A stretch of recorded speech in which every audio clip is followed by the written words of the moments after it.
ખાવા પણ મસ્ત લાગે.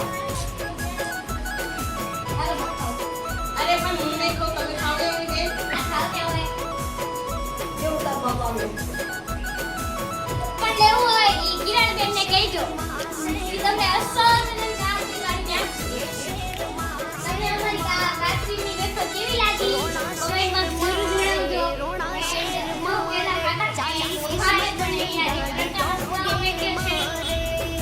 આજે અમે આટલી બધી કાચી પાડી છે. કેટલા બટાકા લાવ્યા હતા પપ્પા? તમે કોને 25 કિલો. 25 કિલો. शेर मारे रोना शेर मारे ये चाली किस्मत ने गाड़ी टोप गे